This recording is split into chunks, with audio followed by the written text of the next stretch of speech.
Chaque jour, une jeune femme vendait des tourtes, portant bien plus que du simple travail entre ses mains.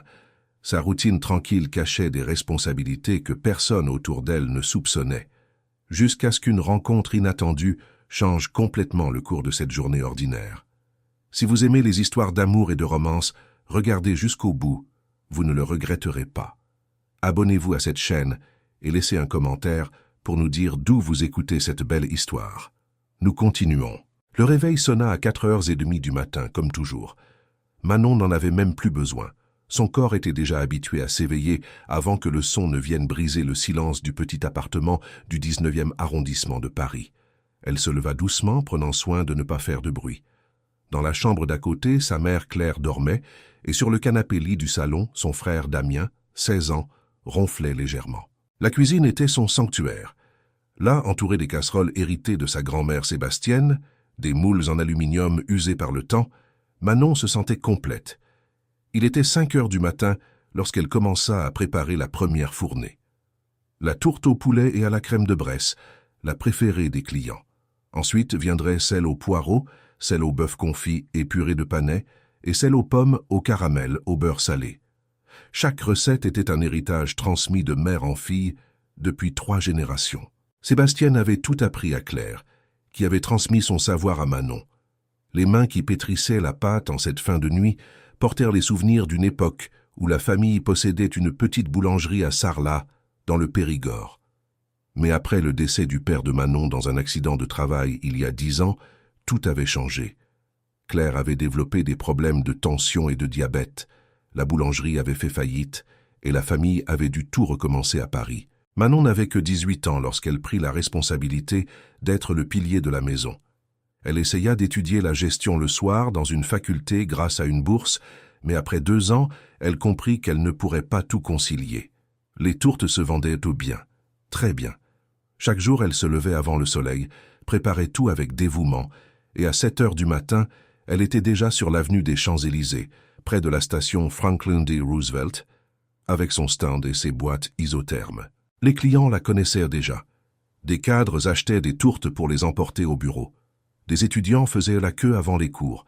Des livreurs s'arrêtaient rapidement. Manon avait un sourire pour chacun, un mot gentil, la mémoire des préférences. Elle savait que le monsieur au costume bleu voulait la tourte sans oignons, que la jeune femme aux cheveux bouclés préférait celle aux poireaux bien chaude, que le coursier aimait prendre 2 parts aux pommes car le sucre le tenait éveillé. Ce jeudi de mars, le ciel était gris, menaçant de pluie. Manon organisa tout avec soin, couvrant les boîtes de plastique. Il était 8h15 quand elle remarqua un mouvement inhabituel. Une voiture noire, élégante, s'arrêta devant son stand. Le chauffeur descendit et ouvrit la portière arrière. Rodolphe d'Aubigné descendit avec cette prestance que seuls possèdent ceux qui sont nés dans l'opulence. Grand, les épaules larges, les cheveux sombres peignés en arrière, les yeux marrons. Il portait un costume italien qui coûtait plus que ce que Manon gagnait en 3 mois. Sa montre suisse brillait discrètement. Il ne regarda pas Manon immédiatement. Ses yeux étaient fixés sur les tourtes, et il y avait quelque chose dans son expression qu'elle ne parvint pas à déchiffrer. Ce n'était pas seulement de la faim. C'était un mélange de curiosité et de quelque chose de plus profond, presque mélancolique. « Bonjour, est-ce vous qui faites ces tourtes ?»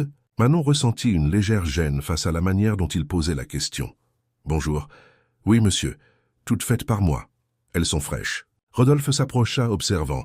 « Combien coûte une part de sel au poulet ?»« 12 euros. » Il ne s'y a pas. « J'en prends une. » Manon servit avec habileté, coupant une part généreuse.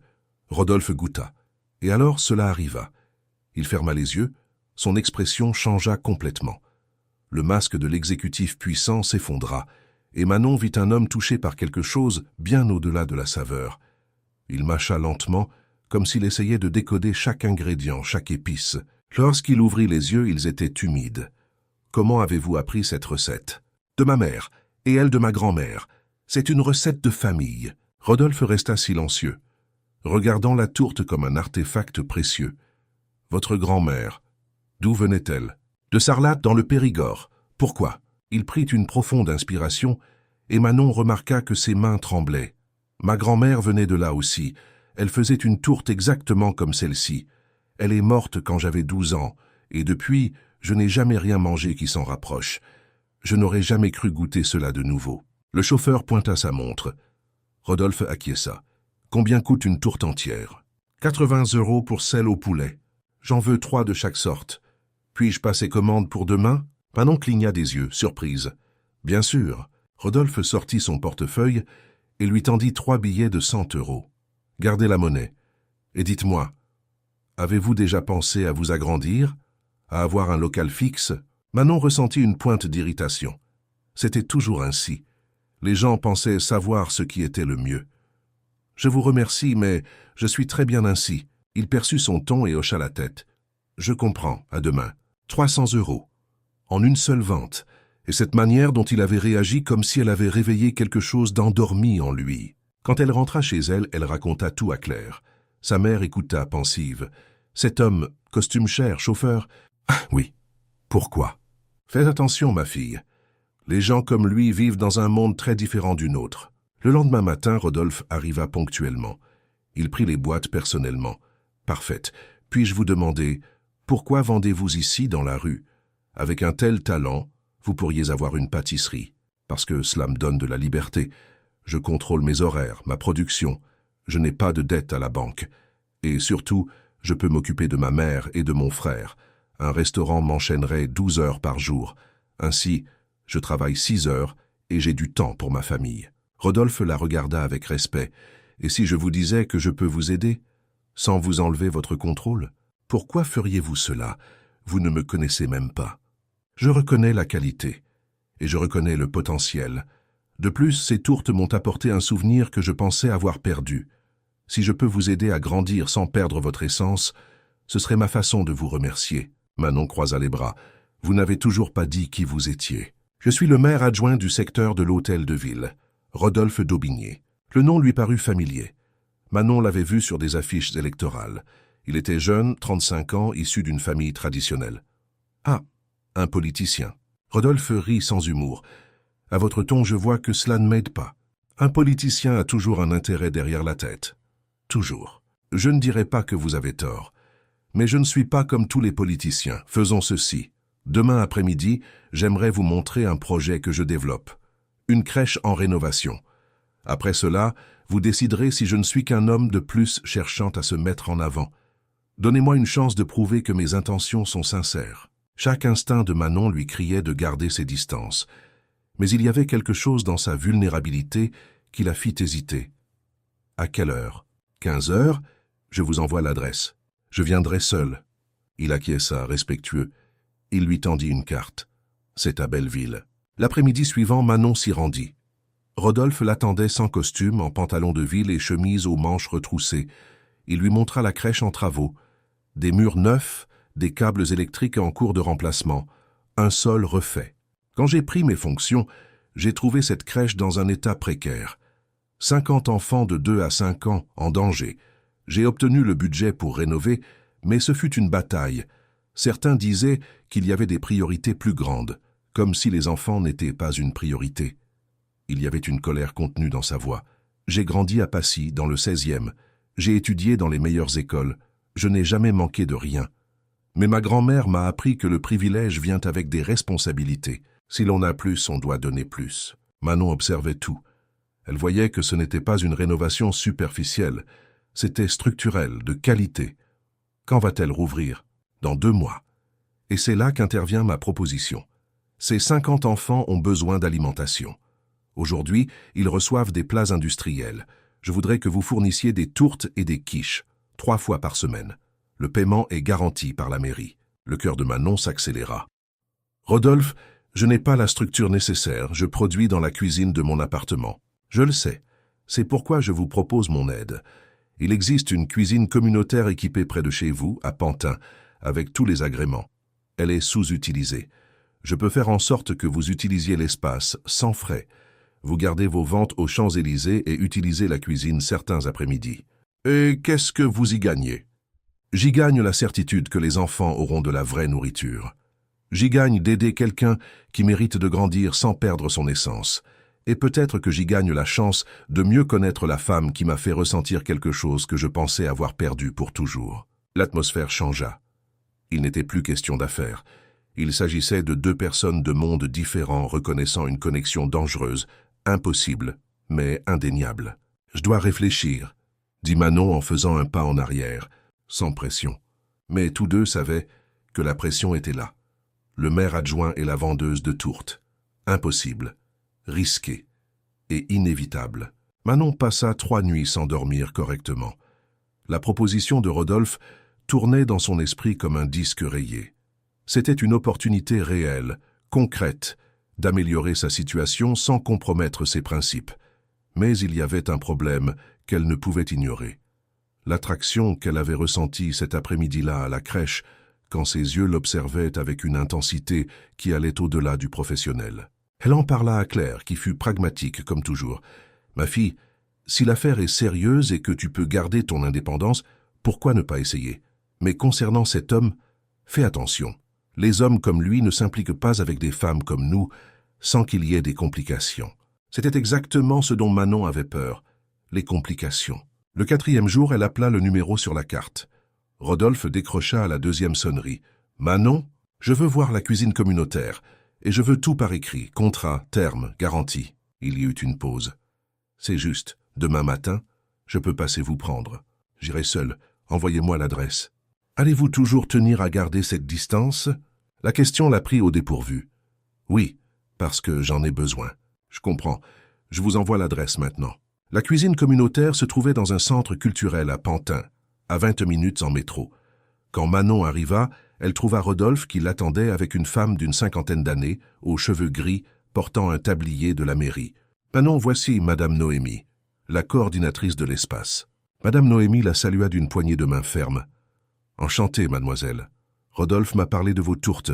On dit qu'elles sont merveilleuses. » Je fais de mon mieux. Venez, laissez-moi vous montrer. La cuisine était un rêve. Piano de cuisson industriel à 6 feux, grand four, plan de travail en acier inoxydable, double évier, tous les équipements aux normes sanitaires. Il y avait de l'espace, un bon éclairage, une ventilation. Manon sentit son cœur se serrer. C'était tout ce dont elle avait toujours rêvé, mais elle n'avait jamais imaginé y avoir accès. « L'espace est principalement utilisé les mardis et jeudis », expliqua Madame Noémie. Les lundis, mercredis et vendredis sont plus libres. Vous pourriez utiliser ces jours-là, gratuitement, dans le cadre d'un programme d'incitation pour les micro-entrepreneurs. Rodolphe a réussi à le faire approuver.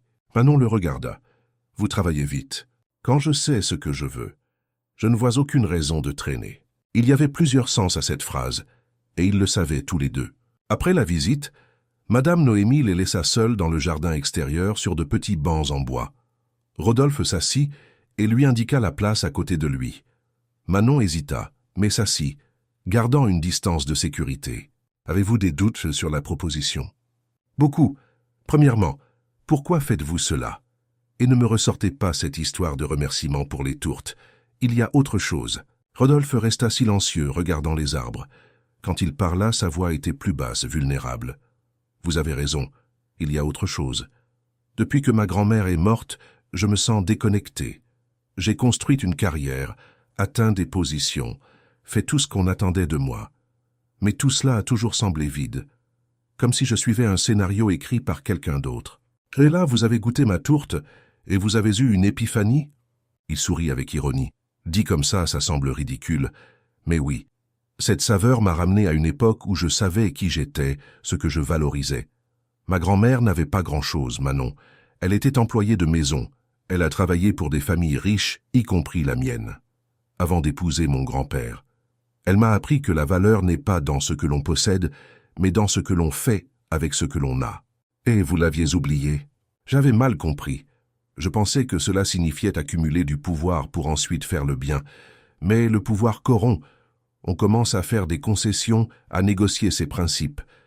Quand j'ai goûté votre tourte, j'ai réalisé que je n'étais pas sur le bon chemin. Vous avez moins de ressources que moi, mais vous faites une différence plus réelle. Vous nourrissez des gens, vous subvenez aux besoins de votre famille, vous maintenez vivante une tradition. Et vous le faites sans avoir besoin de vous courber ou de négocier votre intégrité. Manon sentit quelque chose se serrer dans sa poitrine. « Rodolphe, vous m'idéalisez, je ne suis pas une héroïne. Je fais juste ce qu'il faut pour survivre. » « Exactement. Et vous le faites avec dignité. C'est rare. Il se pencha vers elle. « Laissez-moi être honnête sur ce qui se passe ici. La proposition de fournir la crèche est réelle et bénéfique pour tout le monde. Mais oui, j'ai un intérêt personnel à mieux vous connaître, à être près de vous. Je ne vais pas faire semblant du contraire. » Le cœur de Manon s'emballa. « Vous ne me connaissez pas. Vous ne m'avez vu que 3 fois. Et ces 3 fois ont suffi pour comprendre que vous êtes différente de toutes les femmes que j'ai rencontrées. Vous ne voulez rien de moi. Vous n'êtes pas impressionné par mon poste ou mon nom de famille. Vous me questionnez, vous me défiez, vous me traitez comme un être humain normal. Vous n'avez pas idée de combien c'est rare dans mon monde. » « Rodolphe ?» Manon se leva, ayant besoin de mettre de la distance. « Cela ne peut pas arriver. Vous êtes maire adjoint. Je suis une vendeuse ambulante. Les gens vont penser que je profite de vous, que vous magouillez avec moi. Votre carrière serait entachée, ma réputation détruite. Sans compter que nos mondes sont complètement incompatibles. » Il se leva lui aussi. « Et si je me moquais de ce que les gens pensent? Mais moi je m'en soucie. J'ai une famille qui dépend de moi. J'ai une réputation construite à la sueur de mon front. Je ne peux pas tout risquer pour... Pourquoi? Dites-le. Pour quelque chose qui ne marchera pas, ou qui pourrait marcher. » Il s'approcha. « Manon, je ne vous demande pas de m'épouser demain ou de me faire des promesses éternelles. Je vous demande juste une chance. Travaillons ensemble sur ce projet. Apprenons à nous connaître. Et si à un moment donné vous sentez qu'il n'y a rien entre nous à part le travail, je l'accepterai et resterai professionnel. Mais donnez-moi cette chance. » Elle le regarda dans les yeux et y vit de la sincérité. Elle y vit aussi du désir, mais c'était différent. Ce n'était pas prédateur, c'était respectueux, presque révérencieux. « D'accord, dit-elle finalement, sentant qu'elle sautait d'un précipice. Essayons le projet, mais avec des limites claires. C'est du travail, rien que du travail. Rien que du travail, acquiesça-t-il. Mais la façon dont il la regarda démentait totalement ses paroles. Les semaines suivantes furent intenses. Manon garda sa routine habituelle de vente aux Champs-Élysées le matin, mais 3 après-midi par semaine, elle allait à la cuisine communautaire produire pour la crèche. Rodolphe apparaissait toujours sous prétexte de vérifier l'avancement. Mais Manon savait que la raison était autre. Ils discutaient pendant qu'elle travaillait. Au début, de choses superficielles, les travaux de la crèche, les défis de la mairie, les recettes. Mais peu à peu, les conversations s'approfondirent. Rodolphe parla de la pression familiale pour suivre la carrière politique, de la sensation d'être prisonnier d'attentes qui n'avaient jamais été les siennes. Manon parla de la mort de son père, des difficultés pour maintenir la famille unie, de la peur constante que tout s'effondre. Un après-midi d'avril, alors que Manon préparait des tourtes au poulet, Rodolphe apporta du café pour tous les deux. « Puis-je vous poser une question personnelle? »« Allez-y !»« Êtes-vous diacardésique? Êtes-vous déjà tombée amoureuse ?» La question prit Manon de court. Elle continua de travailler, mais ses mains hésitèrent une seconde. « Une fois, j'avais 20 ans. Il était livreur, travaillait dans le même secteur. Nous nous sommes rapprochés, nous avons commencé à sortir ensemble. Cela a duré 6 mois. Que s'est-il passé? Il voulait que j'arrête les tourtes et que je trouve un emploi stable. Il disait que vendre dans la rue n'avait pas d'avenir, que je gâchais ma vie. Il voulait que je travaille comme caissière de supermarché, pour avoir un contrat fixe. » Elle s'arrêta et regarda Rodolphe. « Mais travailler 8 heures dans un supermarché signifierait faire passer ma mère et mon frère au second plan. Cela signifierait gagner moins et avoir moins de flexibilité. Quand j'ai compris qu'il ne comprenait pas, qu'il voulait me changer au lieu de m'accepter, j'ai rompu. Et après? Après, j'ai appris à ne pas mélanger les choses. Je n'ai pas le temps pour des relations compliquées. Ma vie est déjà assez compliquée comme ça. » Rodolphe prit une gorgée de café. « Et si quelqu'un apparaissait et acceptait vos complications, quelqu'un qui ne voudrait pas vous changer mais s'additionner à vous ?» Manon s'arrêta de travailler et le regarda droit dans les yeux. « Rodolphe, nous devons arrêter ce manège. Vous posez des questions, vous me regardez d'une certaine façon, et je fais semblant de ne pas remarquer. Mais je remarque. Et cela ne peut pas aller plus loin. Pourquoi? Parce que vous êtes promis à une autre. » Le silence fut assourdissant. Rodolphe pâlit. « Comment le savez-vous? »« Je lis les journaux, Rodolphe. J'ai vu la nouvelle il y a 2 semaines. Vous êtes fiancé à Juliette de Tavernier, la fille du député. Le mariage est prévu pour décembre. » Il ferma les yeux, comme s'il avait reçu un coup de poing. « Manon. »« Non. » Elle leva la main, l'empêchant de continuer. « Ne me donnez pas d'explication. Vous auriez dû me le dire avant de poser toutes ces questions. de me regarder ainsi, de me faire ressentir. Elle s'arrêta, réalisant qu'elle était sur le point d'en révéler trop. « Vous faire ressentir quoi ?» Il s'approcha. « Dites-le, Manon, vous faire ressentir quoi ?»« Rien, c'est fini. Je terminerai le contrat de la crèche parce que les enfants en ont besoin, mais après cela, je ne veux plus vous voir. » « Il n'y a rien avec Juliette. C'est votre fiancée. C'est un arrangement. » Sa voix sortit explosive, désespérée. « C'est une alliance politique entre familles. Je ne l'aime même pas, Manon. Elle ne m'aime pas non plus. C'est juste de la politique. Alors rompez avec elle avant de venir me chercher, parce que je ne serai pas l'autre. » Manon ramassa ses affaires, enlevant son tablier. J'ai grandi en voyant ma mère être l'autre d'un homme marié avant qu'elle ne rencontre mon père. Je l'ai vue souffrir, être humiliée, être traitée comme moins que rien. Je me suis juré que jamais, au grand jamais, je ne serai comme elle. Alors peu importe ce que je ressens pour vous, peu importe à quel point... Elle s'arrêta, prenant une grande inspiration. Non, simplement non. Elle sortit de la cuisine sans regarder en arrière, sentant les larmes lui brûler les yeux. Elle ne pleura pas dans le métro, elle ne pleura pas sur le chemin. Mais quand elle arriva et trouva sa chambre vide, elle s'effondra. Claire apparut à la porte. « Ma fille, qu'est-ce qu'il y a ? J'ai été idiote, maman. Je me suis laissé embarquer avec un homme engagé. Pas physiquement, mais émotionnellement. Et maintenant, ça fait mal, comme si j'avais reçu une balle. » Claire attira sa fille pour une étreinte. « Oh, mon amour, je t'avais prévenu. Je sais, tu m'avais prévenu et j'ai cru que je pourrais rester professionnelle. Mais il me fait ressentir des choses, maman. Quand il me regarde, c'est comme si j'étais la seule personne au monde. Quand on discute, on dirait qu'il me comprend vraiment, qu'il m'apprécie. Et j'ai aimé ça, j'ai trop aimé ça. Et maintenant, je m'éloigne. Je termine le contrat et je continue ma vie.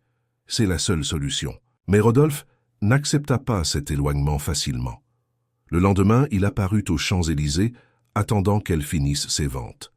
Manon essaya de l'ignorer, mais il resta là, debout, même sous le soleil de mai.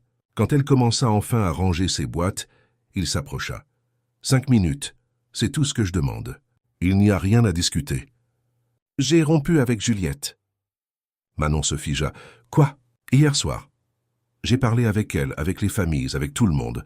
J'ai rompu les fiançailles. J'ai causé un énorme scandale. Ça doit être dans tous les journaux politiques demain. Mais j'ai rompu. Rodolphe, vous êtes fou ?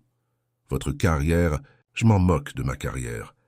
Il prit ses mains et Manon ressentit un choc électrique parcourir son corps. Je me soucie de vous. Je me soucie d'être honnête, de ne pas vivre un mensonge. Vous avez raison, j'aurais dû parler des fiançailles avant. C'était lâche de ma part. Mais il n'y avait rien de réel là-bas, Manon. C'était juste de la convenance, de la tradition, de la politique. Mais ceci, avec vous, c'est réel. C'est la chose la plus réelle que j'ai jamais ressentie. Manon voulait y croire. Chaque fibre de son être voulait y croire. Mais la prudence apprise au fil des années de difficultés parlait plus fort. Et quand le scandale éclatera, quand on découvrira que vous avez rompu des fiançailles pour rester avec une vendeuse ambulante, que ferez-vous quand votre famille vous mettra la pression, quand vos alliés politiques vous abandonneront, quand les médias vous détruiront? Je ferai face, avec vous si vous me le permettez. Vous ne comprenez pas. Je ne peux pas être la cause de votre chute. Je ne peux pas porter ce poids. Alors laissez-moi le porter seul. Il serra ses mains. Manon, je ne vous demande pas de rendre quoi que ce soit public maintenant. Je ne vous demande pas de risquer votre réputation. Je vous demande juste de ne pas m'écarter complètement. Donnez-moi une chance de prouver que cela peut marcher. Elle le regarda dans les yeux et vit de la détermination. Elle vit aussi de la peur, de la vulnérabilité. Elle vit un homme qui avait tout risqué, sans savoir s'il serait payé de retour. « Vous êtes vraiment fou », murmura-t-elle. « Complètement, de vous. » Et alors, là sur l'avenue des Champs-Élysées, avec le bruit de la circulation autour et le soleil commençant à se coucher, Manon prit la décision la plus effrayante de sa vie. Elle ne s'écarta pas. Elle serra ses mains en retour. D'accord, mais doucement, un pas après l'autre. Le sourire qu'il lui adressa fut éblouissant. Doucement, je le promets. Mais tous deux savaient qu'il n'y avait rien de doux dans ce qui se passait entre eux. C'était un ouragan inévitable et dévastateur, et ils étaient en plein centre. La nouvelle de la rupture des fiançailles de Rodolphe d'Aubigné avec Juliette de Tavernier explosa dans les médias politiques parisiens. Les journaux spéculaient sur les motifs, les chroniques mondaines cancanaient, les blogs politiques analysaient l'impact sur sa carrière. Manon lisait tout avec la gorge nouée, sentant le poids de la responsabilité, même si personne ne connaissait son existence dans l'histoire. Rodolphe y appelait tous les jours, mais respectait les limites qu'elle avait fixées. Il n'apparaissait pas aux Champs-Élysées pendant les ventes, n'allait pas à la cuisine communautaire les jours où elle travaillait. Ils se parlaient au téléphone le soir, de longues conversations qui duraient des heures. Il racontait la pression de sa famille, les réunions tendues avec des alliés politiques qui pensaient qu'il avait commis une grave erreur stratégique. Elle parlait de ses insécurités, de la peur que tout cela s'effondre. Ce fut lors d'un de ces appels, 3 semaines après la rupture, que Rodolphe fit une invitation. « Je veux t'emmener dîner. Un endroit réservé, discret, juste nous deux. Laisse-moi faire ça pour toi. » Manon hésita. C'était franchir un pas au-delà des conversations téléphoniques, au-delà de la sécurité de la distance. « Rodolphe, s'il te plaît, une soirée. Si après cela tu décides que ça n'a pas de sens, je respecterai ton choix. Mais donne-moi une soirée. » Elle ferma les yeux, sachant qu'elle était sur le point de franchir une ligne de non-retour. « D'accord, une soirée. » Le restaurant se trouvait dans un quartier discret du 7e arrondissement, loin des projecteurs du centre. Quand Manon arriva le samedi soir, portant sa seule robe un peu élégante, elle trouva Rodolphe qui l'attendait à une table au fond, dans un espace semi-privé. Il était sans costume pour la première fois qu'elle le voyait, portant un jean sombre et une chemise blanche boutonnée. Il semblait plus jeune, plus léger. Il se leva quand il la vit, et la façon dont il la regarda fit rougir Manon. « Tu es magnifique. Tu n'as pas besoin de mentir. »« Je ne mens pas. Tu es toujours belle, Manon. Mais ce soir, tu es rayonnante. » Le dîner commença avec une tension palpable dans l'air. Ils commandèrent du vin à manger, mais touchaient à peine à leurs assiettes. La conversation coulait, mais il y avait tant de choses dites dans le non-verbal. La façon dont ses yeux s'attardaient sur son visage, la façon dont ses mains tremblaient légèrement en prenant son verre. « Dis-moi quelque chose que personne ne sait sur toi », demanda soudain Rodolphe. Manon réfléchit un instant. « Je voulais être institutrice. Quand j'étais enfant, je jouais à faire la classe à mes peluches. J'adorais l'idée d'enseigner, de faire une différence dans la vie des enfants. Mais quand mon père est mort, j'ai dû laisser ce rêve derrière moi. Il n'est pas trop tard. Tu peux encore faire des études de pédagogie si tu le souhaites. Avec quel temps? Avec quel argent? Rodolphe, ta réalité et la mienne sont complètement différentes.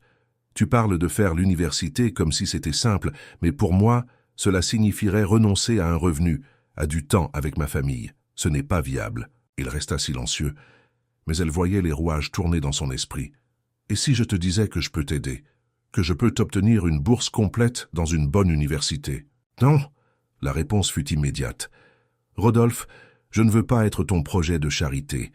Je ne veux pas que tu résolves mes problèmes. Si ceci, elle fit un geste entre eux deux, doit marcher. Cela doit être entre égaux. Moi avec mes problèmes, toi avec les tiens. Mais et si je voulais juste aider quelqu'un que j'aime ?» Le silence qui suivit fut absolu. Le mot resta suspendu dans l'air entre eux, pesant et inévitable. « J'aime. » Il avait dit « J'aime. »« Rodolphe !» Sa voix sortit tremblante. « Je sais que c'est tôt. Je sais que ça semble fou. Mais je ne peux plus faire semblant, Manon, je t'aime. J'aime ta force, ta détermination, ton honnêteté. J'aime la façon dont tu t'occupes de ta famille, dont tu ne te courbes devant personne. J'aime la façon dont tu me défies, dont tu n'as pas peur de me remettre à ma place. J'aime tout en toi. » Les larmes commencèrent à couler avant que Manon ne puisse les arrêter. « Tu ne peux pas m'aimer, tu me connais à peine. J'en connais assez. Et je veux en connaître plus, je veux tout connaître. » Il tendit la main sur la table, et elle la prit, entrelaçant leurs doigts. « Dis-moi que tu ressens quelque chose, n'importe quoi. »« Je ressens, » admit-elle, la voix brisée. « Je ressens tellement que ça fait mal, mais j'ai peur, Rodolphe. J'ai peur que ce soit trop grand, trop rapide. J'ai peur de souffrir, de te faire souffrir, de faire souffrir ma famille quand tout cela éclatera au grand jour. Et si ça n'éclatait pas? Et si on réussissait à construire quelque chose avant de le rendre public? Combien de temps penses-tu que nous pourrons garder cela caché? Tu es une figure publique. Je vends des tourtes aux Champs-Élysées. Un jour ou l'autre, quelqu'un fera le lien. Alors quand cela arrivera, nous ferons face ensemble. » Manon regarda leurs mains entrelacées, la façon dont ses doigts enveloppaient les siens avec autant de douceur que de force. Ma mère va faire une crise. La mienne aussi. Elle rit malgré ses larmes. Ta mère va me détester. Ta mère t'aimera dès qu'elle te connaîtra. Comment pourrait-elle ne pas t'aimer? Ils sortirent du restaurant tard dans la nuit. Rodolphe insista pour la raccompagner chez elle, et cette fois elle accepta. Sur le chemin, assis sur la banquette arrière de la voiture, alors que le chauffeur les ignorait discrètement, Rodolphe reprit sa main. « Puis-je t'embrasser ?» Le cœur de Manon s'arrêta. C'était la question qu'elle savait inévitable, mais elle la prit tout de même au dépourvu. « Si tu m'embrasses, il n'y a plus de retour en arrière. »« Je ne veux pas de retour en arrière. Je suis sérieuse, Rodolphe. Si cela devient réel, pour de vrai, je ne serai pas ta maîtresse cachée. Soit c'est sérieux et éventuellement public, soit ce n'est rien. Je veux que ce soit sérieux et public. J'attends juste le bon moment. » Elle le regarda dans les yeux et y vit une sincérité absolue. Et alors, là, dans cette voiture, au milieu de la nuit parisienne, elle acquiesça. Le baiser fut différent de tout ce qu'elle avait connu. C'était doux et urgent à la fois, respectueux mais passionné. Ses mains tenaient son visage comme si elle était faite de porcelaine, et elle sentit chaque terminaison nerveuse de son corps s'éveiller. Quand ils se séparèrent, ils étaient tous deux essoufflés. « Je suis amoureux de toi », murmura-t-il contre ses lèvres. « Moi aussi », admit-elle enfin. « Moi aussi, je suis amoureuse de toi. » Le chauffeur s'arrêta devant l'immeuble modeste de Manon, et elle hésita avant de descendre. « Rodolphe, ma famille. Je dois leur dire avant qu'ils ne l'apprennent d'une autre manière. Quand tu voudras que je rencontre ta mère et ton frère, dis-le-moi. Ce n'est pas si simple.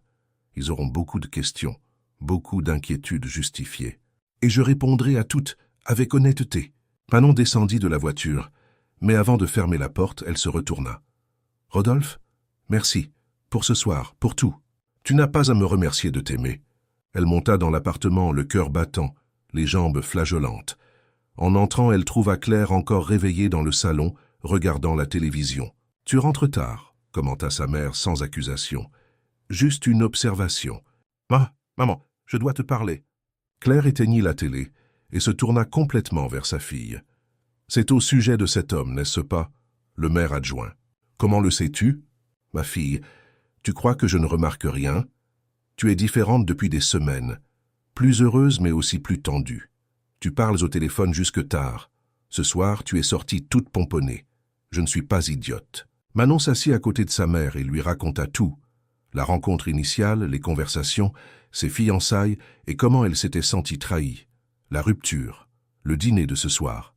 Elle parla de ses sentiments, de ses peurs, de l'impossibilité de tout cela. Claire écouta en silence, et quand Manon eut fini, elle soupira profondément. « Tu es amoureuse pour de vrai. »« Je le suis, et j'ai peur. » « Avec raison. Ce genre de relation, ma fille, tu sais que ce sera difficile. Les gens vont juger, vont dire du mal, vont dire que tu profites de lui ou qu'il t'utilise. Ils vont remettre en question tes intentions, ta dignité. Es-tu prête pour cela? Non. Mais je ne peux plus rester loin de lui non plus. » Claire prit les mains de sa fille. « Alors je n'ai qu'une chose à te dire. Si tu te lances là-dedans, fais-le la tête haute. N'accepte pas d'être moins que ce que tu es. N'accepte pas d'être caché. N'accepte pas d'être traité comme si tu n'étais pas assez bien. Parce que tu l'es, Manon. Tu es digne de tout l'amour du monde, peu importe qu'il soit maire adjoint ou président. Tu as compris? » Manon serra sa mère dans ses bras, sentant les larmes revenir. « J'ai compris, maman. Et autre chose, je veux rencontrer cet homme, je veux le regarder dans les yeux et voir s'il te mérite vraiment. » Manon rit malgré ses larmes. « Tu vas lui faire peur. Tant mieux. S'il ne supporte pas ta mère, il ne supportera rien. » Dans les jours qui suivirent, Manon raconta tout à Damien, qui réagit avec un scepticisme d'adolescent. « Je ne sais pas, Frangine. Un politicien? Sérieux? Ces types sont tous des menteurs. J'ai pensé la même chose au début. Et qu'est-ce qui a changé? J'ai connu l'homme derrière le poste, et il est réel, Damien. Vulnérable même. D'accord? Mais il sait que s'il te fait du mal, il aura affaire à moi, hein? » Manon ébouriffa les cheveux de son frère avec tendresse. « Je sais que tu me protèges. » Il fut convenu que Rodolphe viendrait dîner à l'appartement le samedi suivant. Manon était plus nerveuse qu'elle ne l'avait jamais été de sa vie. Elle nettoya la maison 3 fois, cuisina ses meilleures recettes, changea de vêtements 5 fois. Quand la sonnette retentit à 19 heures, elle prit une grande inspiration avant d'ouvrir la porte. Rodolphe était là, portant un jean et une chemise simple, tenant un bouquet de fleurs et une bouteille de vin. Mais le plus important, Il était visiblement nerveux lui aussi. « Salut, dit-il. « Salut. Entre. » Claire et Damien étaient dans le salon, et la tension était palpable. Rodolphe les salua tous les deux avec respect, tendit les fleurs à Claire, qui les accepta avec une expression neutre. « Asseyez-vous, jeune homme. Discutons un peu avant le dîner. » Rodolphe s'assit sur le canapé, et Manon vit qu'il était sincèrement appréhensif. Claire se posta face à lui, les bras croisés. Damien resta sur le côté, observant tout comme un juge silencieux. « Vous êtes maire adjoint, » commença Claire. « Ce n'était pas une question. »« Oui, madame. »« Et vous vous intéressez à ma fille. »« Je suis amoureux de votre fille. » La réponse directe prit Claire par surprise, mais elle se reprit rapidement. « Amoureux. Et que comptez-vous faire de cet amour ? Parce que ma fille n'est pas une aventure, un passe-temps. Elle a des responsabilités. Elle a une vie construite. Je le sais, madame. Et je ne veux rien lui enlever. Je veux m'ajouter à elle, je veux la soutenir, je veux être à ses côtés, en respectant tout ce qu'elle est et tout ce qu'elle a construit. De belles paroles, mais les paroles sont faciles, les actes sont difficiles. » Claire se pencha en avant. « Vous avez rompu des fiançailles pour ma fille. Cela montre du courage, mais aussi de l'impulsivité. Comment savoir que vous ne vous lasserez pas d'elle pour retourner dans ce monde d'où vous venez ? Parce que ce monde n'a jamais été vraiment le mien, madame Claire. » Rodolphe se pencha aussi en avant, parlant avec intensité. « J'y ai grandi, j'y ai été modelé, mais je ne m'y suis jamais senti chez moi. Votre fille m'a montré ce qu'est l'authenticité, ce que c'est que de vivre avec un but et de l'intégrité. Elle m'a donné envie d'être une meilleure personne, de faire mon travail non pas pour le pouvoir ou le statut, mais pour faire une réelle différence. Je ne peux pas vous promettre que tout sera facile, car ce ne sera pas le cas. Mais je peux vous promettre que je me battrai pour elle tous les jours. Je la respecterai, je la protégerai, et je l'aimerai de tout mon être. » Le silence qui suivit fut pesant. Puis Damien parla pour la première fois. « Et si votre famille ne l'accepte pas, si vos amis riches pensent qu'elle n'est pas assez bien ?» Rodolphe se tourna vers le garçon. « Alors je m'éloignerai de ma famille et je me trouverai de nouveaux amis, parce que personne qui ne respecte pas Manon ne mérite d'être dans ma vie. » Damien cligna des yeux, n'attendant visiblement pas une réponse aussi directe. Claire sembla aussi surprise. « D'accord, dit-elle finalement. Vous pouvez rester dîner. Mais je vous préviens, jeune homme, je vais vous observer. Je vais voir comment vous traitez ma fille, comment vous agissez quand vous croyez que personne ne regarde. Et si je m'aperçois que vous n'êtes pas celui que vous prétendez être, si vous lui faites du mal d'une quelconque manière, vous aurez affaire à moi. Compris ? J'ai parfaitement compris, madame. Et je n'attendrai rien de moins d'une mère qui aime sa fille. » Le dîner fut moins tendu que Manon ne l'avait craint. Rodolphe fut respectueux mais aussi authentique. Il n'essaya pas d'impressionner avec des histoires de pouvoir ou d'influence. Au lieu de cela, il parla de sa grand-mère, de la façon dont les recettes de Manon l'avaient reconnecté à des souvenirs qu'il pensait perdus. Il posa des questions sur la famille, sur Sarlat, sur les recettes traditionnelles. Damien, qui avait commencé le dîner avec scepticisme, s'ouvrit peu à peu. Quand Rodolphe l'interrogea sur ses études et ses projets d'avenir, le garçon parla avec enthousiasme de son rêve de devenir graphiste. « As-tu un portfolio » demanda Rodolphe. « J'ai quelques travaux que j'ai faits de mon côté, mais je n'ai jamais rien montré à un professionnel. Envoie-les-moi. Je connais quelques studios à Paris qui cherchent toujours des stagiaires talentueux. » Les yeux de Damien s'écarquillèrent. « C'est vrai ? C'est vrai. Je ne promets rien, mais je peux au moins faire en sorte qu'il regarde ton travail. » Après le dîner, quand Claire et Damien se retirèrent pour laisser un peu d'intimité au couple, Manon et Rodolphe restèrent sur le petit balcon de l'appartement, regardant la ville illuminée. « Ta famille est incroyable, » dit-il, passant son bras autour de ses épaules. « Ils t'ont apprécié, surtout ma mère, même si elle ne l'admettra jamais. Elle te protège, c'est son rôle. » Manon s'appuya contre lui, sentant la solidité de son corps, le battement régulier de son cœur. « Rodolphe, qu'allons-nous faire? Comment allons-nous faire marcher tout ça, un jour après l'autre? Nous allons continuer à nous voir, à nous connaître, et quand nous serons prêts, quand tu te sentiras en sécurité, nous rendrons cela public. Et ta famille? Quand vais-je les rencontrer? » Il se tendit. « Ma famille est compliquée. Ma mère est encore furieuse de la rupture des fiançailles. Mon père m'adresse à peine la parole. Mais je vais préparer le terrain. J'ai juste besoin d'un peu plus de temps. » Manon ressentit une pointe d'insécurité. Était-ce de la honte? La peur de la présenter? Mais Rodolphe tourna son visage vers lui, l'obligeant à le regarder dans les yeux. « Hé, ce n'est pas à cause de toi, c'est à cause d'eux, de leurs préjugés, de leurs attentes stupides. Mais je vais leur faire comprendre. Je vais leur faire voir ce que je vois en toi. J'ai juste besoin de temps pour préparer cela correctement. »« D'accord, dit-elle, choisissant de faire confiance. J'attendrai. » Et là, sous le ciel étoilé de Paris, avec le bruit de la ville en guise de bande-son, ils s'embrassèrent de nouveau, scellant une promesse silencieuse de faire face ensemble à ce qui les attendait. Les mois suivants furent les plus heureux, et en même temps les plus tendus de la vie de Manon. Elle et Rodolphe se voyaient dès que possible, toujours dans des endroits discrets, loin des regards curieux des médias et de la société. Des dîners dans des restaurants excentrés, des promenades dans des parcs aux heures creuses, des soirées tranquilles dans son appartement quand son emploi du temps le permettait. Le projet de la crèche avançait bien. Les enfants adoraient les tourtes de Manon et elle ressentait une immense satisfaction en voyant leurs petits visages heureux chaque fois qu'elle livrait les commandes. Rodolphe avait réussi à étendre le programme à 2 autres crèches du secteur et le revenu supplémentaire faisait une réelle différence dans la vie de la famille. Claire pouvait enfin payer tous ses médicaments sans s'inquiéter et Damien économisait pour s'acheter un meilleur ordinateur pour ses projets de design. Mais une ombre planait sur tout cela, la famille de Rodolphe. Il ne l'avait toujours pas présentée à ses parents. Il y avait toujours une excuse, une raison pour repousser. Sa mère était en voyage, son père était occupé par des réunions politiques. Ce n'était pas le bon moment. Manon essayait de comprendre, mais l'insécurité grandissait en elle comme une mauvaise herbe. Ce fut par un mardi pluvieux de juillet que tout commença à s'effondrer. Manon était dans la cuisine communautaire, préparant les tourtes pour la semaine, quand Madame Noémie entra avec une expression inquiète. « Manon, il y a des hommes dehors qui veulent te parler. »« Des hommes? Quels hommes? » ?»« Je ne sais pas, mais l'un d'eux a une caméra. » L'estomac de Manon se noua. Elle enleva son tablier et alla jusqu'à la porte. Dehors, 3 hommes attendaient. 2 avec des caméras, 1 avec un micro. Des journalistes. « Manon Santos ?» demanda celui au micro. Un homme d'une 40aine d'années, un sourire professionnel figé sur le visage. « Oh, qui le demande ?»« Je suis Fabrice Ménard de France Télévisions.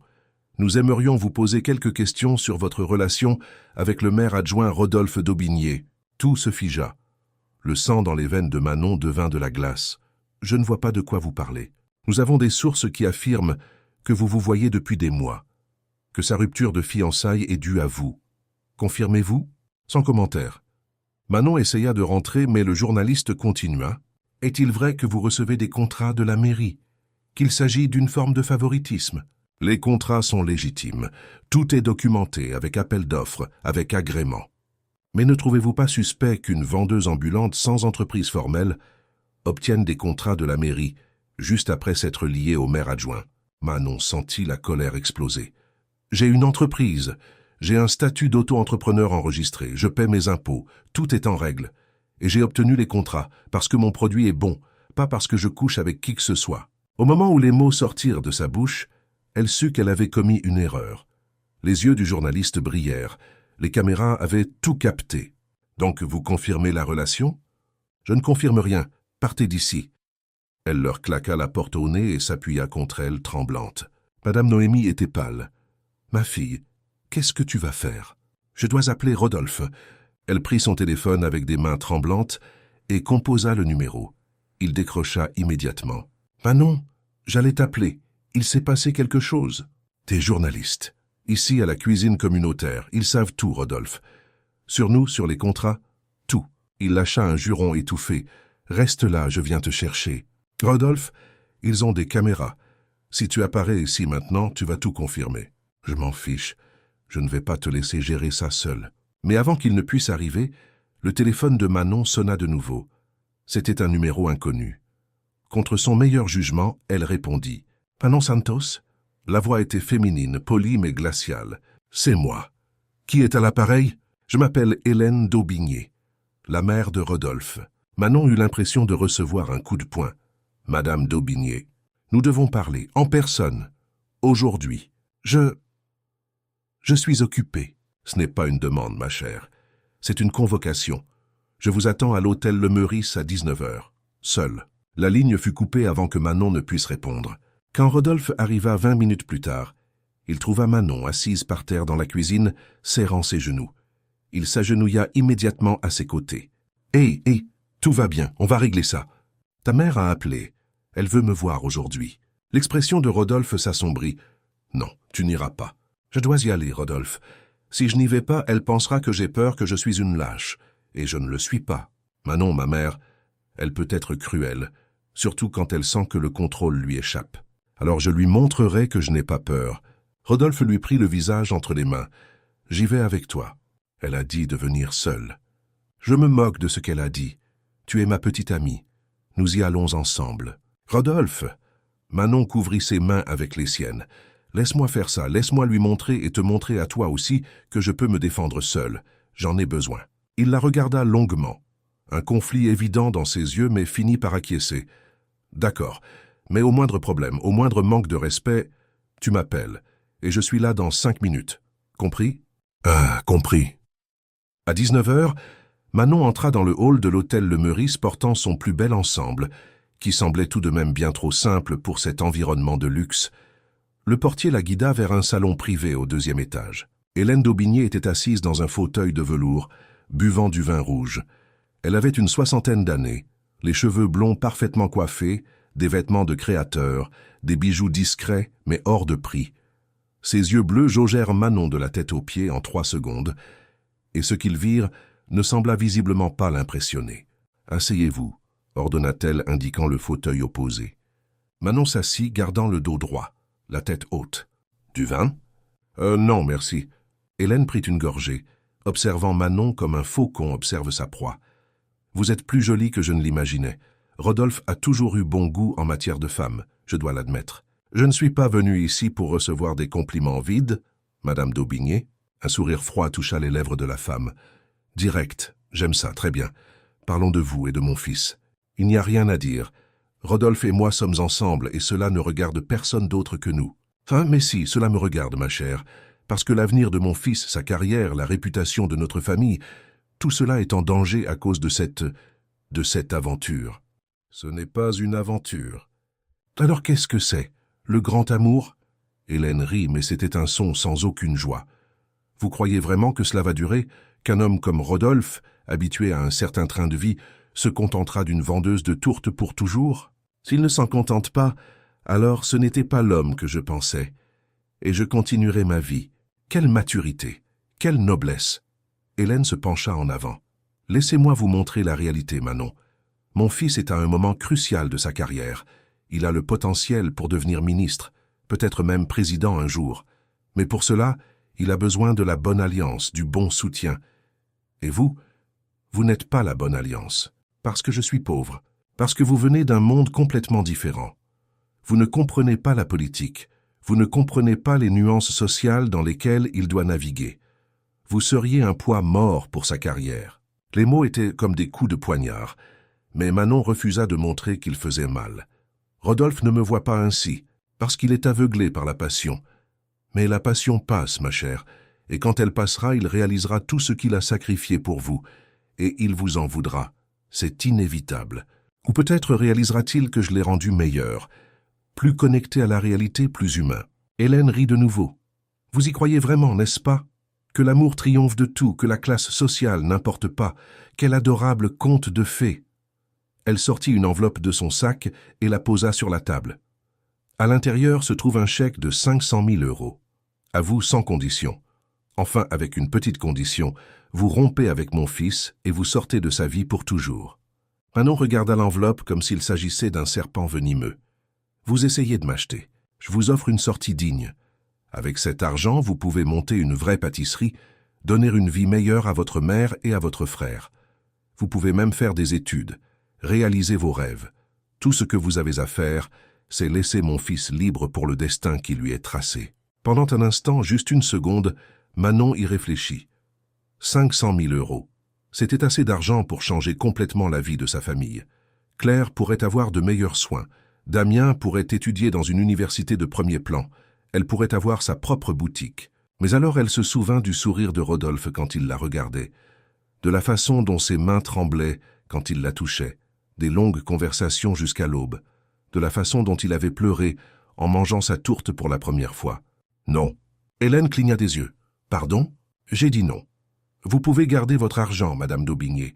Je ne suis pas avec votre fils par intérêt. Je suis avec lui parce que je l'aime. Et si vous vous souciez vraiment de lui, de son bonheur, vous comprendriez cela. Le bonheur est un luxe, ma chère.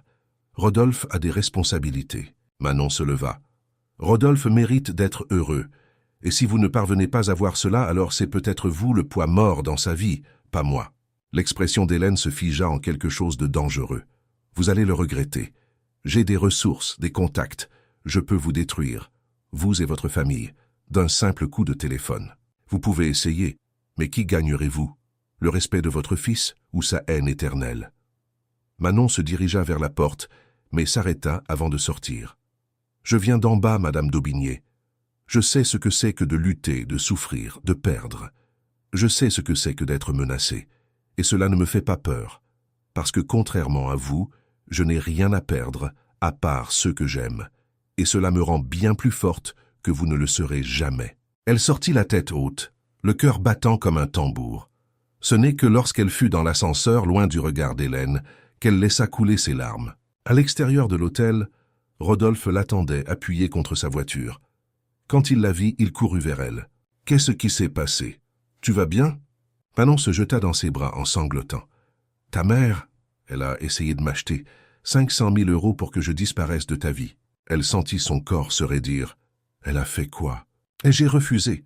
Mais Rodolphe, elle a dit qu'elle pouvait nous détruire, qu'elle a du pouvoir, des contacts. Elle ne fera rien. Sa voix était dangereusement basse, parce que si elle essaie, elle me perd pour toujours, et elle le sait. Rodolphe, peut-être que ta mère a raison. Peut-être que je suis vraiment un fardeau pour toi. Il lui prit le visage, l'obligeant à le regarder dans les yeux. Arrête. Ne laisse pas ces paroles entrer dans ta tête. Tu n'es pas un fardeau. Tu es la meilleure chose qui me soit arrivée.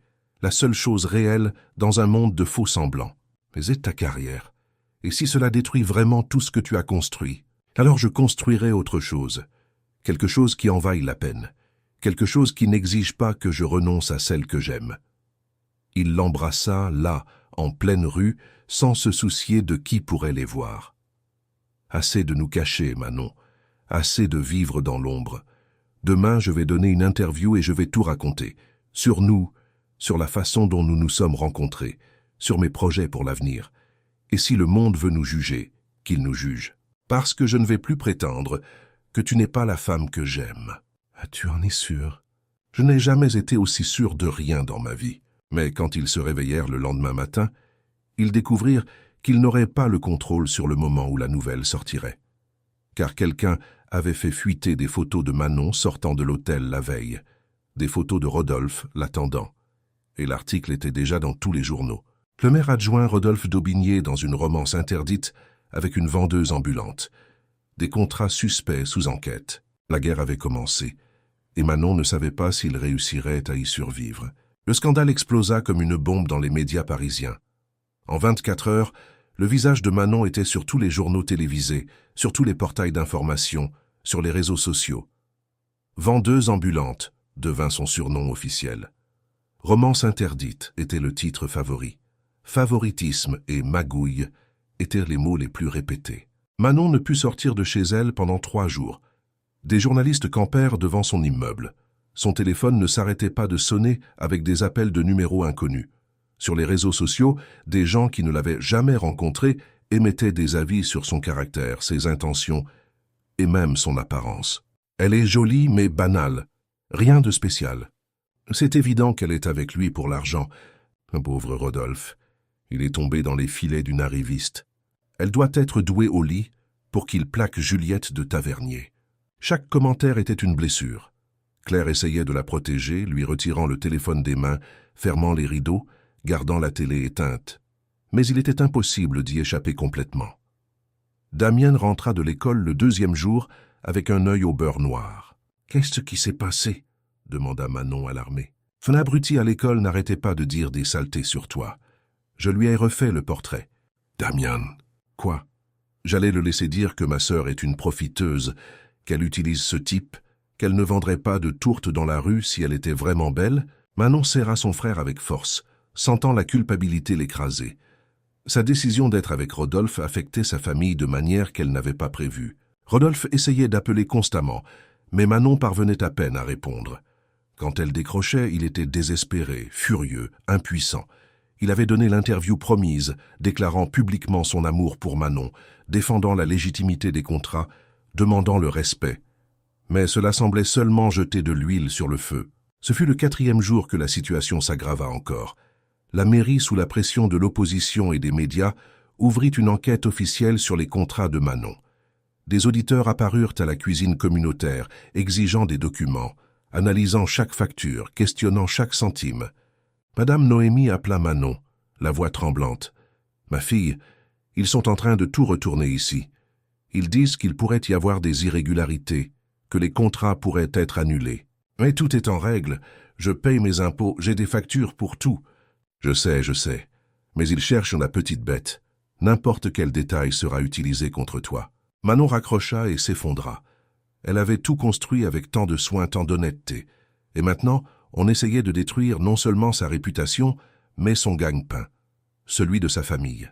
C'est à ce moment que Claire s'assit à côté d'elle et lui prit les mains.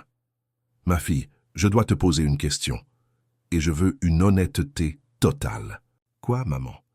Est-ce que tu aimes vraiment cet homme? Pour de vrai? Ou était-ce juste, je ne sais pas, l'émotion du moment, l'idée qu'il représente ?» Manon regarda sa mère dans les yeux, les larmes coulant librement. « Je l'aime plus que je ne pensais pouvoir aimer quelqu'un.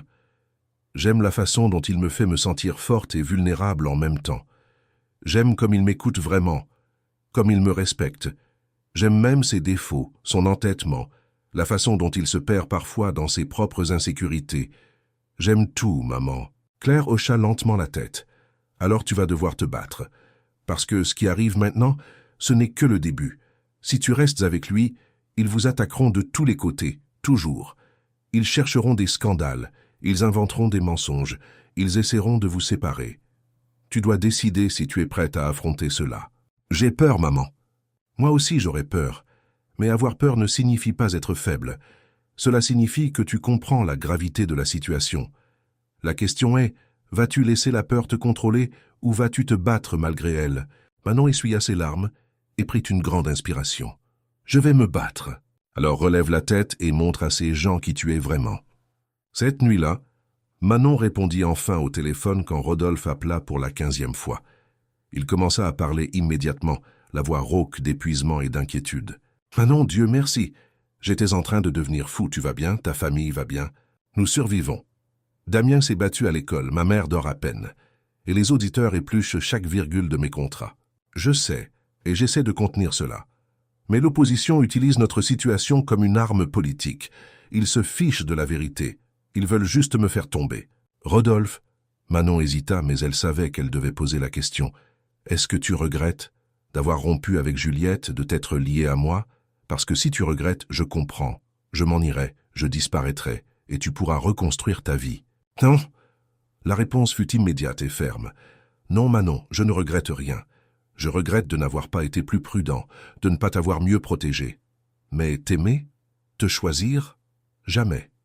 Même si cela doit me coûter ma carrière. Cela pourrait bien arriver. Alors que ça arrive. Parce que sans toi, faire carrière n'a aucun sens. » Manon sentit sa poitrine se serrer. « Je t'aime. Je t'aime aussi. Et nous allons nous en sortir, Manon, ensemble. Mais j'ai besoin que tu me fasses confiance. J'ai besoin que tu me laisses t'aider. » Comment? Demain, nous allons donner une interview, ensemble.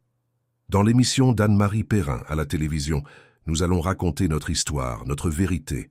Sans rien cacher, nous allons montrer qui tu es vraiment, prouver que les contrats sont légitimes. Nous allons humaniser tout cela. Rodolphe, je ne sais pas si je peux. Les caméras des millions de personnes qui regardent, tu peux le faire, parce que tu es la femme la plus forte que je connaisse. Et tu ne le feras pas seule, je serai à tes côtés tout le temps. Manon réfléchit un long moment. C'était terrifiant, oui. Mais c'était aussi une opportunité de reprendre le contrôle du récit, de montrer sa version des faits. D'accord. Faisons-le. L'interview fut fixée 2 jours plus tard. Manon passa 48 heures dans l'angoisse, répétant ses réponses, essayant d'anticiper les questions. Rodolphe était constamment au téléphone avec elle, la calmant, l'encourageant. Le jour de l'enregistrement, il vint la chercher en personne. Quand Manon ouvrit la porte, il la serra si fort qu'il faillit lui couper le souffle. « Tu m'as manqué », murmura-t-il dans ses cheveux. « Toi aussi tu m'as manqué. » Il l'écarta juste assez pour la regarder dans les yeux. « Tu es magnifique. Mais surtout, es-tu prête ?»« Non, mais je vais le faire quand même. » Il sourit. « C'est ma fille. » Le studio de télé était intimidant. Des lumières vives, des caméras énormes, une équipe technique courant dans tous les sens.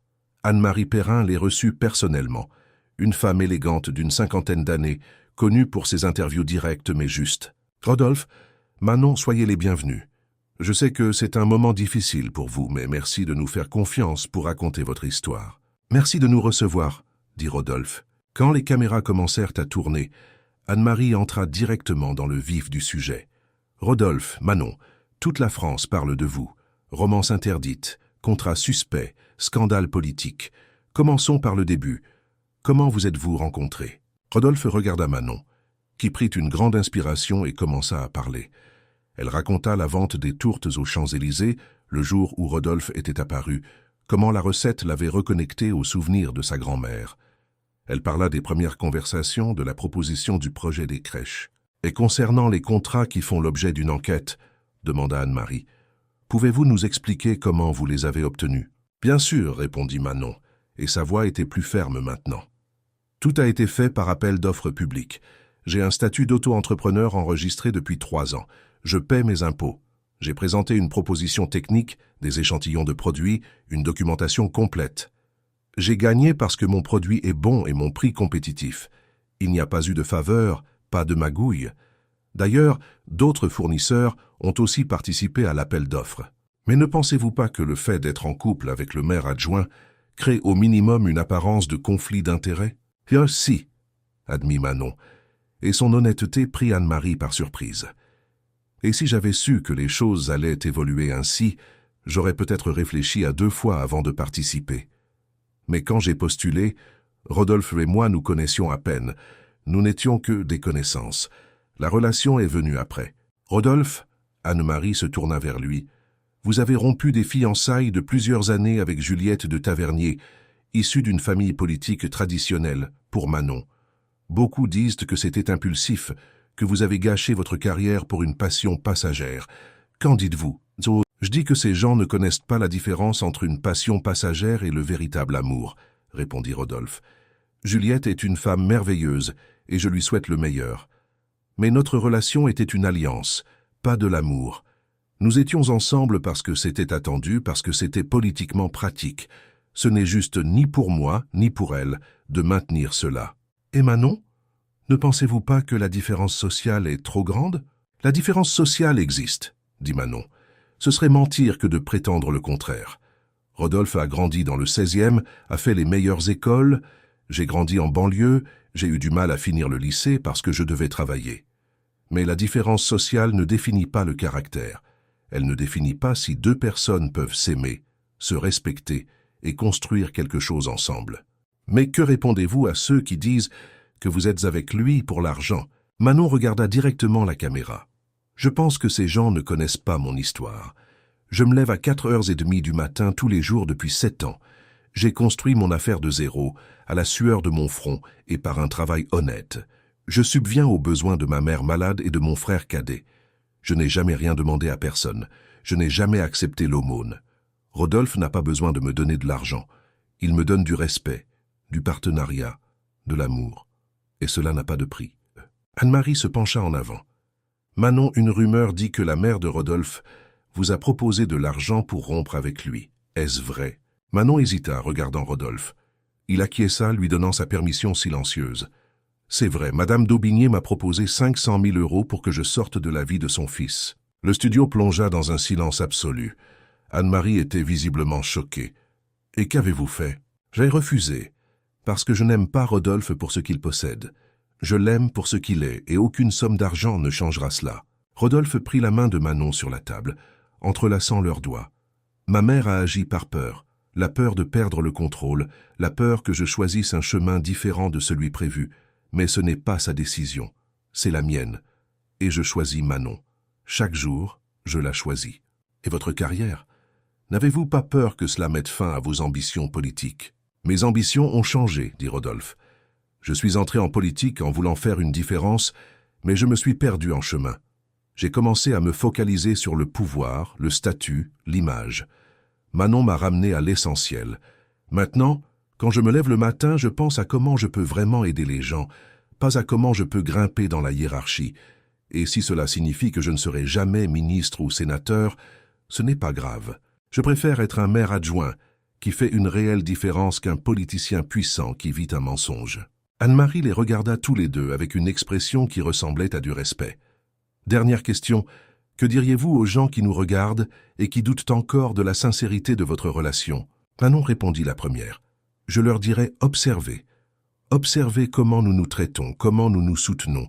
Observez les contrats, les documents, la légalité de tout cela. La vérité finit toujours par triompher, tôt ou tard. Et notre vérité est simple. Deux personnes de mondes différents qui sont tombées amoureuses et qui sont prêtes à se battre pour cela. Et je dirais, ajouta Rodolphe, que le véritable amour ne respecte pas les classes sociales. Il ne respecte pas la convenance. Il arrive, tout simplement. Et quand il arrive vraiment, on se bat. Peu importe le prix. Quand l'interview se termina et que les caméras s'éteignirent, Anne-Marie s'approcha d'eux. « Vous avez été courageux. Je ne sais pas comment le public réagira, mais vous avez été honnête. Et l'honnêteté est une force. » Dans les jours qui suivirent, les réactions furent partagées. Beaucoup continuèrent de les critiquer, de douter. Mais étonnamment, beaucoup commencèrent à défendre le couple. Des histoires d'autres couples ayant surmonté des différences sociales commencèrent à fleurir sur les réseaux. Des gens partageaient leurs propres luttes, leurs propres amours improbables. Et lentement, le récit commença à changer. Ce n'était plus seulement le politicien et la vendeuse ambulante dans un scandale. C'était Rodolphe et Manon, deux personnes luttant pour leur droit d'aimer. L'enquête sur les contrats conclut que tout était légal. Il n'y avait pas d'irrégularité, pas de favoritisme. Manon avait gagné l'appel d'offres parce qu'elle offrait le meilleur produit au meilleur prix. Point final. Mais la bataille n'était pas encore finie. Car la famille de Rodolphe n'était pas prête à accepter la défaite aussi facilement. Et Manon était sur le point de découvrir qu'Hélène d'Aubigné avait plus d'un tour dans son sac. 3 semaines après l'interview, alors que Manon commençait à croire que le pire était passé, le coup vint de là où elle l'attendait le moins.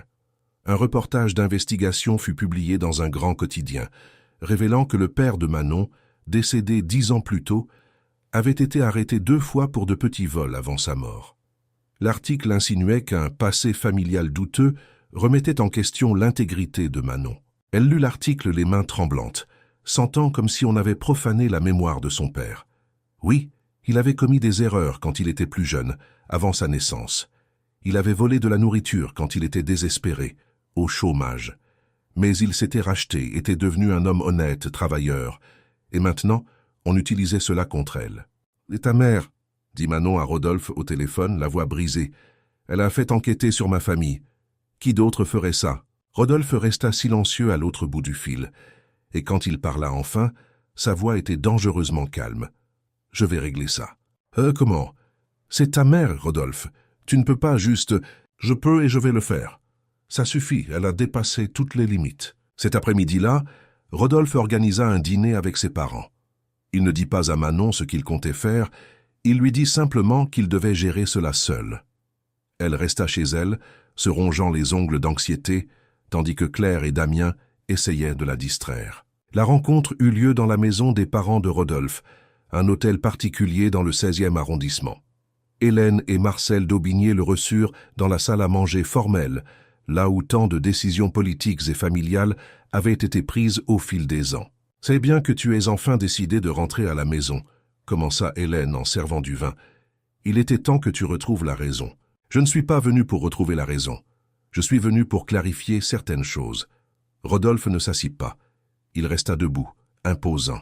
« Vous avez fait enquêter sur la famille de Manon. Vous avez fouillé son passé, cherchant de la boue pour l'utiliser contre elle. C'était pour ton bien, » dit Hélène sans montrer le moindre remords. « Tu as besoin de voir qui est vraiment cette femme, d'où elle vient. Je sais d'où elle vient. Je sais que son père a commis des erreurs par le passé. Je sais aussi qu'il s'est racheté, qu'il a travaillé honnêtement, qu'il a élevé une fille incroyable avant de mourir. Mais vous ne vous souciez pas de la rédemption, n'est-ce pas? Seulement du pédigré. Marcel d'Aubigné, qui était resté silencieux jusque-là, finit par parler. C'était un homme de 65 ans, aux cheveux gris, à la posture militaire. « Mon fils, tu dois comprendre. Nous avons beaucoup investi en toi. Ton éducation, tes relations, ta carrière. Tout cela pour que tu arrives là où nous n'avons pas pu aller. Mais cette femme, Manon, elle s'appelle Manon. Cette Manon, continua Marcel, va te limiter. Elle va t'enchaîner à une vie médiocre. Tu pourrais être ministre, tu pourrais être président, mais pas avec une vendeuse ambulante à tes côtés. Alors je ne veux pas être président. Les mots sortirent avec une clarté qui surprit Rodolphe lui-même. Je ne veux pas être ministre. Je ne veux aucun poste qui m'oblige à abandonner la femme que j'aime ou à prétendre être quelqu'un que je ne suis pas. Hélène frappa son verre sur la table. Tu es en train de tout gâcher. Non, je choisis ce qui compte vraiment. Et vous savez ce que j'ai découvert, maman. Papa, grand-mère Sébastienne, celle dont vous avez toujours parlé avec tant de fierté, elle n'était pas issue d'une famille riche. Elle était employée de maison. Elle a travaillé chez les d'Aubigné avant d'épouser grand-père. Et pourtant, c'est elle que vous admiriez le plus. Pourquoi? Parce qu'elle avait du caractère. Elle avait de la dignité. Elle avait un amour sincère. Manon a tout cela aussi. Mais vous êtes tellement aveuglé par vos préjugés que vous ne le voyez pas. C'est différent, dit Hélène, mais sa voix était moins ferme. Ce n'est pas différent. Vous pensez seulement que ça l'est parce que maintenant c'est mon tour et que vous ne pouvez pas contrôler la situation. Mais je vais être très clair. Manon restera dans ma vie. Je vais l'épouser. Et vous avez deux options. Accepter cela et faire partie de notre vie, ou continuer cette guerre et me perdre pour toujours. Le choix vous appartient. Le silence qui suivit fut lourd. Hélène et Marcel échangèrent un regard, une conversation silencieuse passant entre eux. Finalement, Marcel soupira. « Est-ce que tu l'aimes vraiment autant que ça ?»« Plus que tout. »« Et elle, t'aime-t-elle? Ou est-elle avec toi pour ce que tu peux lui offrir ?»« Elle m'aime malgré ce que je peux offrir, papa. Elle a refusé 500 000 € de maman. Elle a affronté les médias, les menaces, tout. Parce qu'elle m'aime. Pour de vrai. » Marcel regarda Hélène. « Peut-être devrions-nous la rencontrer. Pour de vrai, pas à travers des enquêteurs ou des gros titres. » Hélène ferma les yeux, et quand elle les rouvrit, il y avait quelque chose de différent dans son regard. Ce n'était pas une acceptation complète, mais c'était le début de quelque chose. Si tu l'épouses, et que cela détruit ta carrière, ne viens pas nous le reprocher. Je ne l'épouse pas pour ma carrière, maman. Je l'épouse malgré ma carrière. Alors amène-la dîner. Dimanche, ici. Et nous verrons si elle est vraiment tout ce que tu dis. Quand Rodolphe raconta à Manon l'invitation au dîner, elle paniqua complètement. Dîner avec tes parents? Chez eux? Rodolphe, ta mère me déteste. Elle ne te connaît pas. C'est ça le problème. Mais maintenant elle veut te connaître, et mon père aussi. C'est un début, Manon. Et s'il continue de me détester après m'avoir rencontré? Alors ils devront apprendre à vivre avec, parce que tu feras partie de cette famille quoi qu'il arrive. Le dimanche arriva bien trop vite. Manon passa des heures à choisir sa tenue, finissant par opter pour une robe simple mais élégante que Rodolphe lui avait offerte, insistant sur le fait que c'était un cadeau et non de la charité. Claire l'aida à se coiffer, et Damien, étonnamment sensible, lui dit qu'elle était très belle. L'hôtel particulier des d'Aubigné était encore plus intimidant de près. Rodolphe tint la main de Manon alors qu'ils montèrent les marches de marbre. « Respire, tu vas y arriver. Je suis là. » Hélène les reçut à la porte, portant une robe Chanel discrète. Elle regarda Manon de haut en bas, mais cette fois, il n'y avait pas de mépris évident dans son regard, juste de la curiosité. « Manon, bienvenue. Madame d'Aubigné. Merci de m'accueillir. » Le dîner fut tendu au début. Des conversations polies sur la météo, sur la nourriture, rien de profond. Mais Marcel, étonnamment, brisa la glace. « Rodolphe m'a dit que vous faisiez des tourtes, selon les recettes de votre grand-mère. »« Oui, monsieur. Des recettes traditionnelles de Sarlat. Ma mère était de Sarlat, dit-il. Et Manon vit Rodolphe être surpris. Apparemment, cette information n'avait jamais été vraiment discutée. Elle est morte quand j'étais très jeune, mais je me souviens vaguement de certaines choses qu'elle cuisinait. Des tourtes, des pains. Sébastien venait de là aussi, dit Hélène doucement. Elle avait l'habitude de faire une tourte au poulet qui était spéciale. Manon sentit son cœur se serrer. C'était là le lien, la tourte qui avait fait pleurer Rodolphe, qui avait réveillé ses souvenirs. Puis-je vous demander, Est-ce que sa recette contenait de la crème fraîche et une pointe de noix de muscade? Hélène écarquilla les yeux. Comment le savez-vous? Parce que c'est exactement ainsi que ma grand-mère la faisait. Elle disait avoir appris avec les patronnes pour qui elle travaillait à Paris avant de retourner dans le Périgord. L'une d'elles était très exigeante, mais enseignait ses recettes avec patience. « Ma belle-mère », murmura Hélène. « Sébastienne a travaillé pour ma belle-mère avant d'épouser mon beau-père. Elle en parlait toujours, racontant comment elle avait appris à cuisiner avec sa patronne. Et soudain, tout fit sens. La connexion n'était pas une simple coïncidence. C'était une histoire, un héritage. Les recettes que Manon avait héritées étaient à passer par la même lignée que la grand-mère de Rodolphe. « C'est presque comme si le destin essayait de nous dire quelque chose », dit Rodolphe doucement. Le reste du dîner fut plus fluide. Hélène posa des questions sur l'entreprise de Manon, sur ses projets. Ce n'étaient pas des questions malveillantes, mais sincèrement curieuses. Marcel voulut en savoir plus sur sa famille et Manon parla honnêtement de son père, de ses erreurs et de sa rédemption. « Nous commettons tous des erreurs, dit Marcel pensif. Ce qui compte, c'est ce que nous faisons après. » À la fin de la soirée, alors que Rodolphe et Manon prenaient le congé, Hélène demanda à parler à Manon seule à seule. Rodolphe hésita, mais Manon acquiesça. Elles allèrent dans le jardin à l'arrière, loin des oreilles indiscrètes. Hélène resta silencieuse un instant, regardant les rosiers soigneusement entretenus. « Je vous ai mal jugé, dit-elle finalement. Je vous ai jugé sans vous connaître, sur la base de simples préjugés et de peurs. Et c'était mal. »« Madame d'Aubigné ?»« Laissez-moi finir, s'il vous plaît. » Hélène se tourna vers elle. « Ma plus grande peur a toujours été de perdre mon fils, de perdre le contrôle sur son avenir. Quand il a rompu avec Juliette, quand il vous a choisi, j'ai eu l'impression de tout perdre. Mais aujourd'hui, en vous voyant ensemble, en voyant comment il vous regarde, comment vous le regardez, j'ai compris une chose. Je ne perds pas mon fils. Il gagne une partenaire. Et peut-être que, si j'en donne la chance, je gagnerai une belle fille. » Manon sentit les larmes monter. « J'aime votre fils, Madame d'Aubigné. Je ne vous promettrai pas que je ne le blesserai jamais, car les relations sont difficiles. Mais je vous promets que je me battrai pour lui tous les jours. Je le respecterai, je le soutiendrai. Je le défierai d'être meilleur. C'est tout ce qu'une mère peut demander. » Hélène lui tendit la main et Manon la prit. « Repartons sur de nouvelles bases, sans enquêteurs, sans corruption, sans gros titres. J'adorerais cela. » Elles rentrèrent main dans la main. Et l'expression de Rodolphe, quand il les vit, fut un mélange de pur soulagement et de bonheur. Les mois suivants furent consacrés à la guérison et à la construction. Les médias finirent par se lasser de l'histoire, passant au prochain scandale. Les contrats de Manon continuèrent, et elle s'étendit même à d'autres crèches. Damien obtint un stage dans un studio de design grâce au contact de Rodolphe, et il s'y épanouissait. En décembre, 9 mois après cette première rencontre sur les Champs-Élysées, Rodolphe ramena Manon à l'endroit exact où tout avait commencé. Elle préparait ses tourtes comme d'habitude quand il apparut, mit un genou à terre et sortit un écrin de velours. « Manon Santos, tu as transformé ma vie d'une manière que je n'aurais jamais imaginée. Tu m'as montré ce qu'est le véritable amour, l'intégrité, ce que c'est que de vivre avec un but. Tu m'as donné envie d'être un homme meilleur. Veux-tu m'épouser? Pas parce que c'est attendu, pas parce que c'est pratique, mais parce que je ne peux imaginer passer une seule journée du reste de ma vie sans toi à mes côtés. » Les gens autour s'arrêtèrent pour regarder. Des cadres avec leurs mallettes, des étudiants avec leurs sacs à dos, des livreurs sur leurs vélos, tous témoins de cet instant. Manon regarda l'homme agenouillé devant elle, le puissant maire adjoint qui avait pleuré en mangeant sa tourte, l'homme qui avait affronté sa famille pour elle, le partenaire qui l'avait soutenu à travers chaque tempête. « Oui, dit-elle, la voix claire et ferme. « 1000 fois oui. » Il lui passa la bague au doigt, et quand ils s'embrassèrent, toute l'avenue des Champs-Élysées applaudit. Le mariage eut lieu 6 mois plus tard, lors d'une cérémonie qui mêlait leurs deux mondes.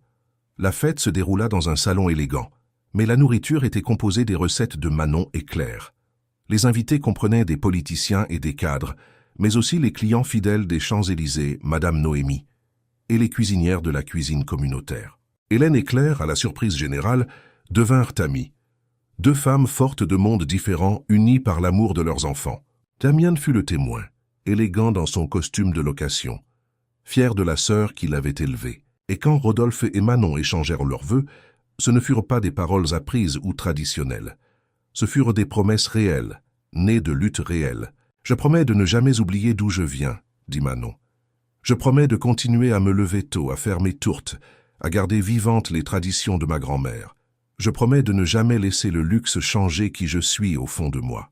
Et je promets de t'aimer non pas malgré nos différences, mais à cause d'elles, parce qu'elles nous rendent plus forts ensemble. Je promets d'honorer ton indépendance, » dit Rodolphe. « Je promets de ne jamais essayer de te changer ou de te contrôler. Je promets d'être à tes côtés, pas devant ni derrière. Je promets d'utiliser ma position pour faire le bien, pour aider de vraies personnes, comme tu me l'as appris. Et je promets de t'aimer, de te respecter et de te choisir, chaque jour, pour le reste de ma vie. » Quand ils furent déclarés mari et femme, quand ils s'embrassèrent sous les applaudissements et les larmes des invités, Manon sentit quelque chose se compléter en elle. Ce n'était pas un conte de fées, c'était mieux que ça. C'était réel. La vie ne fut pas parfaite après le mariage. Rodolphe affronta des défis politiques. Manon dut apprendre à naviguer dans les événements mondains. Il y eut des disputes, des désaccords, des moments difficiles. Mais à travers tout cela, ils restèrent soudés l'un à l'autre. Manon ne cessa jamais de faire ses tourtes. Elle développa son affaire, ouvrit sa propre pâtisserie, mais réservait toujours un jour par semaine pour vendre aux Champs-Élysées. C'était sa façon de rester connectée à ses racines, à qui elle était. Rodolphe continua en politique, mais avec un but renouvelé. Il ne cherchait plus le pouvoir pour le pouvoir, mais faisait une réelle différence. Et il emmenait souvent Manon rencontrer les communautés qu'il servait, écoutant ses conseils, apprenant de sa perspective. 3 ans plus tard, quand naquit leur premier enfant, une petite fille qu'ils nommèrent Sébastienne en hommage aux 2 grands-mères, Manon tint le bébé dans ses bras et regarda Rodolphe, les larmes aux yeux. « Penses-tu que notre histoire va l'inspirer ?»« Notre histoire ?» Rodolphe embrassa le front de sa femme, puis celui de sa fille. « Notre histoire lui apprendra que le véritable amour ne connaît pas de barrières, que le courage, c'est de se battre pour ce en quoi l'on croit, que la famille n'est pas définie par le sang ou l'argent, mais par les choix et l'engagement, et que les tourtes peuvent changer des vies, » ajouta Manon avec un sourire. « Et que les tourtes peuvent changer des vies, » acquiesça-t-il en riant.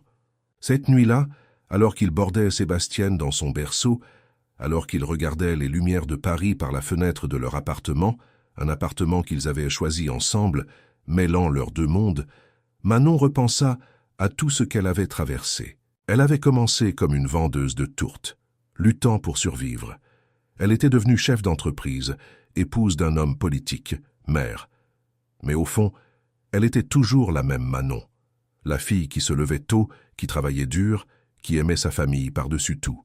Et Rodolphe, qui avait commencé comme un politicien perdu dans un monde d'apparence, avait trouvé son but. Il avait trouvé son foyer. Non pas dans un hôtel particulier ou un poste prestigieux, mais dans les bras d'une femme qui le défiait, l'aimait et lui donnait envie d'être meilleur chaque jour. Leur histoire n'était pas parfaite, mais elle était la leur, construite avec du travail, de l'honnêteté et un amour véritable. Et au final, c'était tout ce qui comptait. Des années plus tard, quand des journalistes interrogeaient Rodolphe sur le moment qui avait changé sa vie, il racontait toujours la même histoire. Celle d'un matin ordinaire sur l'avenue des Champs-Élysées, celle d'une tourte qui avait le goût des souvenirs et de l'avenir à la fois, celle d'une femme qui vendait bien plus que de la nourriture. Elle vendait de l'espoir, de la tradition, de l'amour. Et quand on demandait à Manon si elle regrettait quelque chose, si elle changerait une seule décision prise, elle répondait toujours la même chose. « Je ne changerai rien, ni les difficultés, ni les scandales, ni les jugements, parce que tout cela m'a amené ici, tout cela m'a amené à lui, et cela m'a montré que le véritable amour, celui qui en vaut la peine, n'est jamais facile. Mais il mérite toujours que l'on se batte pour lui. » Et c'est ainsi que la vendeuse de tourtes et le maire adjoint vécurent leur vie. Pas heureux pour toujours, car la vie n'est pas un conte de fées, mais ensemble, fort, authentique. Construisant chaque jour un amour qui a défié les attentes, brisé les barrières et prouvé que, parfois, l'impossible est simplement ce que personne n'a encore eu le courage de tenter. Et lors des soirées spéciales, quand toute la famille se réunissait, Claire, Damien et